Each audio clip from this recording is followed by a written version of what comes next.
গল্প যখন ভাবাই চ্যানেলে সকল শ্রোতা বন্ধুকে স্বাগত।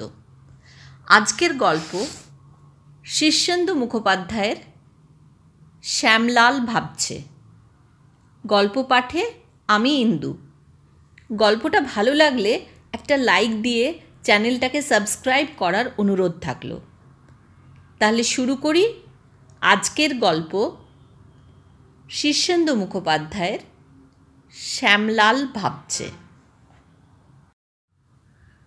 লোহাগড়ে এবারে যা শীত পড়েছে তার কহতব্য নয়। এমন শীত গত 50 বছরে পড়েছে বলে কারও মনে পড়ছে না। সন্ধ্যের পর যেন লোহাগড় একেবারে জবুথবু হয়ে যায়। জম্পেশ এক ভুতুরে কুয়াশায় বেমালুম গায়েব হয়ে যায় গোটা গঞ্জটাই। দোকানপাট বন্ধ, রাস্তায় কুকুর বিড়াল অবধি হাঁটে না। দেহাতি বস্তিতে শুধু খড়কুটো জেলে কয়েকজন আগুন পোহায় আর গা গরম করার জন্য ঢোল বাজিয়ে বেসুরো গান গায়। উত্তরে বাতাসটায় যেন ছোড়ার ধার, গায়ে লাগলে মনে হবে গায়ের চামড়া কেটে বেরিয়ে গেল। রাত 10টা নাগাদ শ্যামলাল পথে নামল। শীত, গ্রীষ্ম, বর্ষা দেখতে গেলে তার চলে না। রাত বিরেতেই তার কাজ। বাবা ঠাকুরদারও এই কাজই ছিল। তবে ছেলেবেলা থেকে বাপদাদার কাছে শিখে এসেছে, পেটের তাগিদে চুরি করো ঠিক আছে, কিন্তু খবরদার জোচ্চুরি যেন করতে যেও না। তার শ্যামলাল কথাটা খুব খেয়াল রাখে। চুরি ছাড়া তার কোনো দ্বিতীয় দুষ্কর্ম নেই। কাউকে ঠকায় না, জাল জালিয়াতি করে না, মিছে কথা কয় না, কারো উপর হামলা করে কেড়ে কুড়ে নেয় না, ছিনতাই করে না, মারদাঙ্গার মধ্যেও সে নেই। তবে তার সংসারটা বেশ বড়, মোট 22 জন অপগণ্ডকে পুষতে হয় তার। এরা কেউ তার আত্মীয় নয়। এই গঞ্জ আর তার আশপাশ থেকে কানা, খোঁড়া, অথর্ব, বুড়ো বুড়ি, খ্যাপাটে লোক এসে জুটেছে। শ্যামলালের 4 পুরুষের বাস গঞ্জের দক্ষিণ পাড়ায়, কালী মন্দিরের পিছনে। দালান কোঠা নয়, নিতান্তই চালা ঘর। তার সেই বাড়িতেই গাদাগাদি করে তার পুষ্যিরা থাকে। এই যে চুরি করে এনে শ্যামলাল এত লোকের অন্নবস্ত্র জোগাচ্ছে, এতে তার পুণ্যি হয় কিনা কে জানে। তবে সে বেশ ঝামেলাতেই থাকে। অপগণ্ডরা লোক সুবিধের নয়। এর ওর নামে চুগলি করছে, নিজেদের মধ্যে ঝগড়াঝাটিও লেগেই আছে। কেউ কাজকর্ম করতে চায় না, তার উপর নানা বাইনাক্কা। কেউ এসে ধরে, ও শ্যামলাল, বলি ফুলকপি আর কড়াইশুঁটি দিয়ে একদিন মুগ ডালের খিচুড়ি করলে হয় না? কেউ হয়তো নালিশ করে, ও হে বাপু শ্যামলাল, তেল না মাখলে যে বড্ড খড়ি উঠছে গায়ে। কেউ নলেন গুড়ের পায়েসের জন্য ঘ্যান ঘ্যান করে। কেউ বলে, এই তুষের মধ্যে সেঁধিয়ে ঘুমের সুখ নেই হে শ্যামলাল, একটা ভালো কম্বলের ব্যবস্থা হয় না? শ্যামলাল জানে লোকে বসতে পেলেই শুতে চায়, কাজেই বিশেষ আমল দেয় না। কিন্তু মুশকিল হলো শ্যামলাল বড্ড হিমশিম খাচ্ছে। চুরি করেও তেমন পোষাচ্ছে না। লোহাগড়ও কিছু বড় লোকের জায়গা নয়। অধিকাংশই ছাপোষা গরিব মানুষ। তাদের ঘরে হানা দিয়ে সোনা দানা আজকাল মেলেই না। যা মেলে তা নগেন মহাজনের দোকানে বেচে সামান্যই টাকা পয়সা আসে। 22টা লোকের অনন্ত খিদে মেটানো তাতে সম্ভব নয়। তার পুষ্যিরা রীতিমতো রাগারাগিই করছে আজকাল। শ্যামলালের মনে হচ্ছিল আজ রাতে লোহাগড় যেন আর চেনা লোহাগড় নেই। এমন জমাট কুয়াশা, আর সঙ্গে এমন পাথুরে ঠান্ডা যে হাড়ের জোড়গুলো পর্যন্ত জমাট বেঁধে শক্ত হয়ে যাচ্ছে।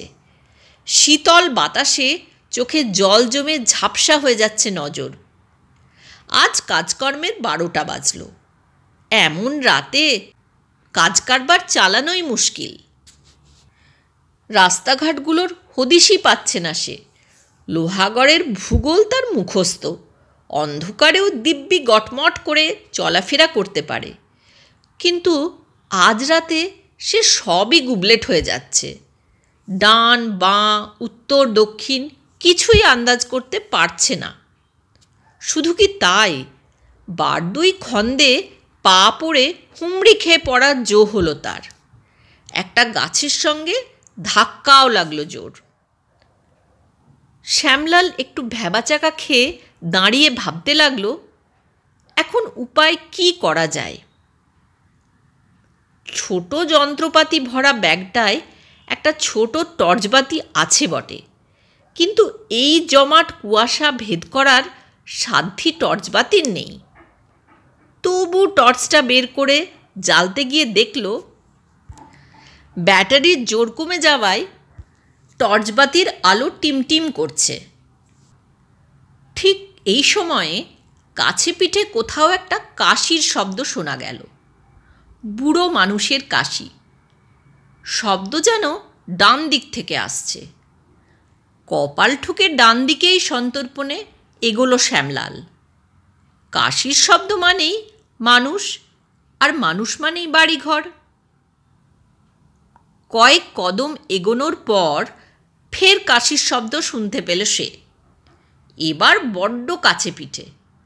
খুব সতর্ক হয়ে আরও কয়েক কদম এগিয়ে সে ঠাহর পেল। সামনেই একটা বারান্দা বা রকের মতো কিছু রয়েছে, আর সেখানে একটা লোক মুড়িসুড়ি দিয়ে বসে, মনে হলো জেগেই আছে যেন। চুরি করতে বেরিয়ে সারা শব্দ করতে নেই, ফস করে দেখাও দিতে নেই। তাই শ্যামলাল দুপা পিছিয়ে একটু আড়াল হওয়ার চেষ্টা করল।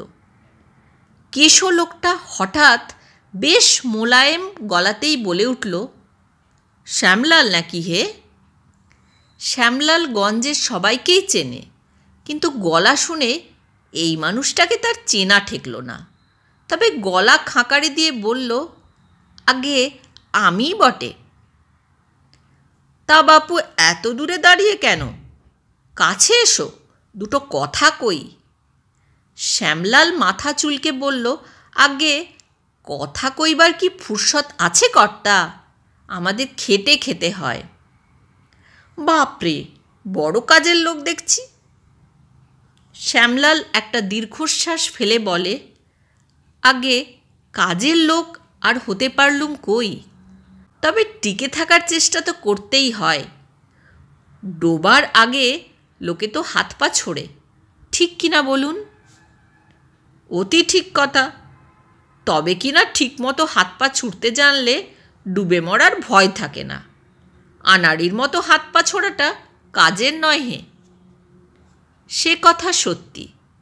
তবে কিনা আমাদের তেমন শিক্ষা দীক্ষা নেই কিনা, লেখাপড়া জানা নেই, হাতের কাজ শেখা হয়নি, চাষবাস হলো না, করি কি বলুন? কেন, তুমি তো বাপু বংশের বিদ্যে দিব্যি শিখেছ। বড় লজ্জায় ফেললেন কর্তা। বাপ পিতেমো যা শিখিয়ে গিয়েছেন সেটি ভাঙিয়েই খাচ্ছি।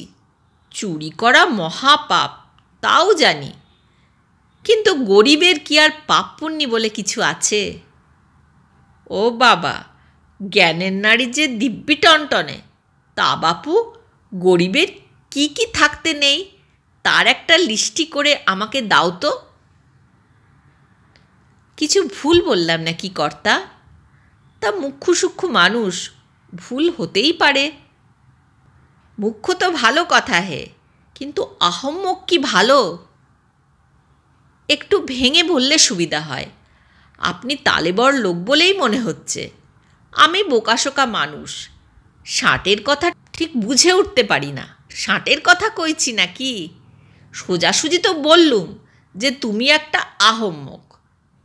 যে অপগণ্ডগুলোকে পুষতে তোমার কালঘাম ছুটে যাচ্ছে, তাদের একটু নেড়ে ঘেঁটে দেখেছ কি বাপু?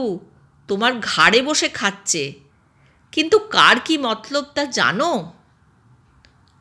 আগে না কর্তা, দুঃখী কাঙাল সব মানুষ, সারাদিন খাই খাই ছাড়া তাদের কোনো কাজ নেই। ওইটাই তো তোমার দোষ। ওই যে অনাথ দাস আধপাগল সেজে তোমার ঘাড়ে চেপেছে, ওটি আসলে কে জানো? মগরাহাটের ভুবন দাসের সেজো ছেলে। দুটো খুনের মামলা ঝুলছে অনাথের নামে। পুলিশ এসে অনাথকে যদি ধরে তাহলে তুমি কি রেহাই পাবে বাপু?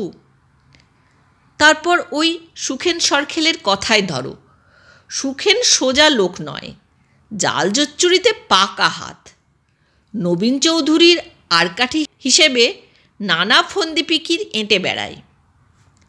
তোমার বসতবাড়িটা গাপ করার জন্য দলিলের কাগজপত্র হাতানোর মতলবে এসে জুটেছে। খোঁড়া বলে তুচ্ছতাচ্ছিল্য করলে তোমার সবই যাবে। ভবেন মণ্ডল চোখে দেখতে পায় না বলে তোমার ভারী মায়া, তাই না? চোখের ডাক্তারের কাছে গিয়ে হাজির করলেই বুঝবে যে ওসব স্রেফ ভরং। ভবেনের চোখ সর্বদা চারদিকে নজর রাখছে। 7টা ডাকাতির আসামি দোগাছির ভাঙা শিব মন্দিরের মেঝেতে ওর 10 লাখ টাকা পিতলের কলসিতে লুকোনো আছে। গঙ্গা বিশ্বাস সাতচুড়োর এক বুড়ো সেজে থাকে। ভুলেও তাকে বুড়ো ভাবতে যেও না, সে হলো পুলিশের চর, তোমার উপর নজর রাখতে মোতায়েন রয়েছে। শ্যামলাল ভারী অবাক হয়ে গেল। কিন্তু কর্তা, আপনি এত জানলেন কি করে? আপনাকে ঠিক ঠাহর করতে পারছি না বটে, কিন্তু আপনাকে তো লোহাগড়ের লোক বলে মনে হচ্ছে না। এত সব খবর তবে কে আপনাকে দিল? লোকটা খেঁচিয়ে উঠে বলে, খবর রাখতে হলে লোহাগড়ের বাসিন্দা হতে হবে নাকি? এই যে তুমি লোহাগড়ের বাসিন্দা, এসব খবর কি তোমারই জানা ছিল? আগে তা অবশ্য ঠিক। ঠিক ছাড়া বেঠিক কিছু বলার অভ্যেস নেই আমার। তা তো বুঝলুম কর্তা, কিন্তু সব শুনে যে আমি ভারী মুশকিলে পড়ে গেলুম। তা পড়লে বটে, তবে কিনা তোমাকে আমি তেমন অপছন্দ করে উঠতে পারছি না।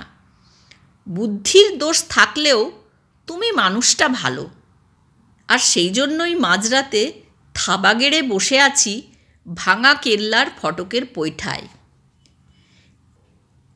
এই পাথুরে ঠান্ডায় মাঝরাতে জেগে আপনি আমার জন্যই বসে আছেন কর্তা, এই তুচ্ছ শ্যামলালের জন্য। এ যে পেত্তই হতে চায় না কর্তা। তা অবশ্য ঠিক, তবে কিনা গুরুতর একটা কারণও আছে। কি কারণ কর্তা? ভয়ে যে আমার বুকে হাতুড়ির ঘা পড়ছে। উতলা হয়েও না, এই গায়ে না হোক 150 বছর ধরে খুঁটি গেড়ে আছি। পুরনো মানুষদের জিজ্ঞেস করলে অনেকেই ষষ্ঠীপদ মালুর নাম শুনেছে বলে মনে করতে পারবে। শ্যামলাল হাঁ হয়ে গেল। অতি কষ্টে হাঁ বন্ধ করে বলল, ষষ্ঠীপদ মালো? তিনি তো বহুকাল আগেই গত হয়েছেন। মস্ত মানুষ ছিলেন, রাজা সাত্তকীচরণের ভাণ্ডারী ছিলেন, খুব দাপুটে মানুষ। আমি ষষ্ঠীপদ। তাহলে যে আমি মূর্ছা যাব। কেন হে বাপু, তোমার কি বেজায় ভূতের ভয়? তা সেই ভয় কার নেই বলুন? ধ্যাসটামি করো না। চোর ছ্যাচোরদের ভূতের ভয় থাকলে কি পেট চালাতে পারত? আর একটা কথা হলো, দেখা না পাওয়া পর্যন্তই ভয়টা থাকে। দেখা পেয়ে গেলে আর ভয়টা কিসের? ঠিক কি না বলো? আগে সেও ঠিক কথা। এই এখন আর তেমন মূর্ছাটা আসছে না। কাজের সময় মূর্ছা যাওয়াটা মোটেই কাজের কথা নয়। যে আজ্ঞে, যা বলছিলাম, আমি ষষ্ঠী মালো, রাজা সাত্তকীচরণের ভাণ্ডারী এবং হবিবপুরের জমিদারও বটে। মাথার ঘাম পায়ে ফেলে মেলা কঠিন পরীক্ষা পার হয়ে অনেক কষ্টে অর্থ সঞ্চয় করে বিরাট ধনী হলাম বটে, হাতে ক্ষমতা এলো, কিন্তু বাপু হে, বড়লোক হওয়ার হ্যাপাও আছে। অতিরিক্ত আদরে আর প্রশ্রয়ে মানুষ হয়ে আমার 4 ছেলেই বকে গেল। নেশা ভাঙ করে, নানা অত্যাচার করে, রোগে ভোগে 4টেই অকালে চলে গেল। আমার বংশধারাটাই রইল না। আমি মরার পর বাড়ি ঘর বিষয় সম্পত্তি সবই উড়ে পুড়ে লুটমার হয়ে গেল।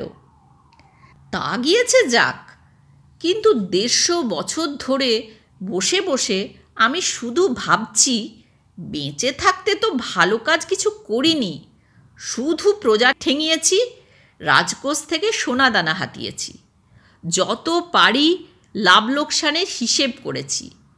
এখন ভাবি কি করলে একটু ভালো কাজ করা যায়।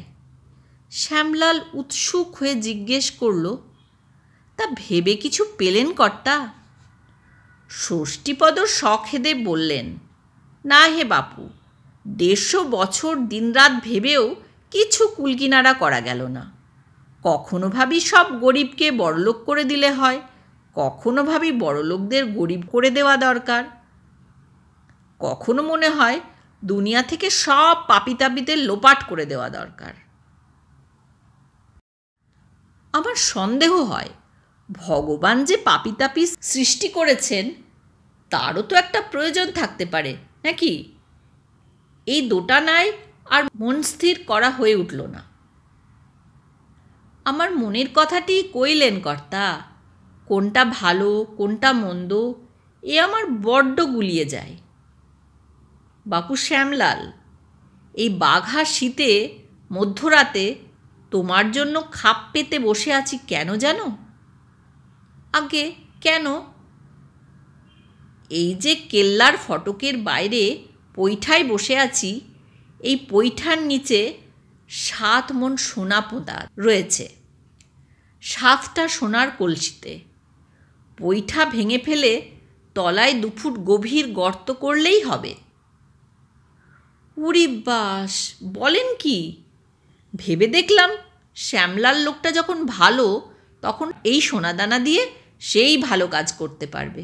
কি বলো, পারবে না? শ্যামলালের মাথায় যেন আকাশ ভেঙে পড়ল। তাড়াতাড়ি 2 হাতে মাথা চেপে ধরে বলল, দিলেন তো কর্তা মাথাটা ফের গুলিয়ে। এখন আমি কি করি?